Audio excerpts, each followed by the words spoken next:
Selamat pagi anak-anak. Kita akan belajar firman Tuhan melalui buku renungan pagi anak, Identitas. Hari ini tanggal 19 Mei, judul renungan kita, Ellen Lane, Pendeta yang Diurapi. Mari kita awali dengan doa.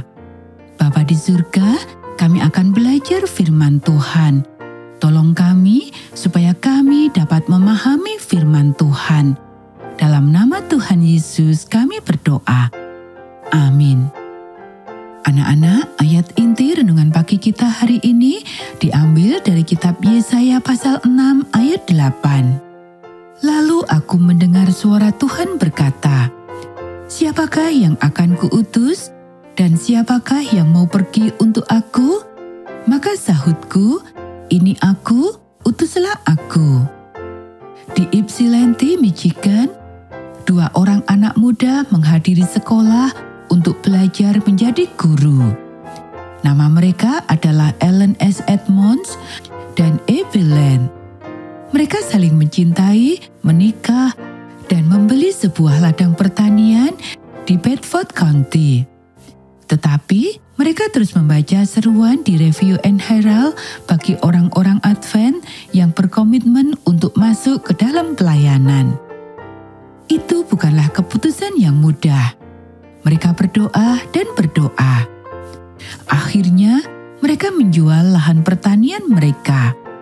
Kita lihat saja apa yang akan terjadi. Yang terjadi adalah mereka mendapatkan pembeli dalam waktu 1 minggu. Mereka masih belum yakin.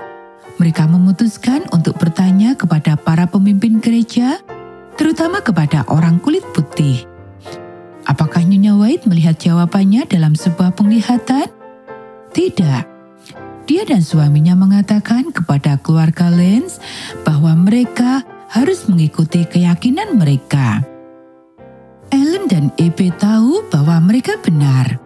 Mereka menjual rumah mereka dan masuk ke dalam pelayanan, dan Abby segera menerima lisensi untuk berkhotbah. Tetapi tentu saja dia tidak bekerja sendirian. Ellen membantu. Ia juga berkhotbah dan beberapa orang menyukai khotbahnya lebih baik daripada Abby. Mereka bekerja di beberapa negara bagian, bahkan melalui kesedihan yang mengerikan seperti kematian seorang bayi dan penyakit tifus yang diderita oleh Nyonya Lane. Mereka kembali ke Michigan, dan pada tahun 1878, General Conference memberikan lisensi berkhotbah kepada Ellen Lane. Dia adalah salah satu wanita pertama yang menerimanya. Kemudian, Konferensi Michigan memperbarui lisensinya pada sebuah pertemuan perkemahan. Bersama-sama, The Lanes terus bekerja untuk jiwa-jiwa.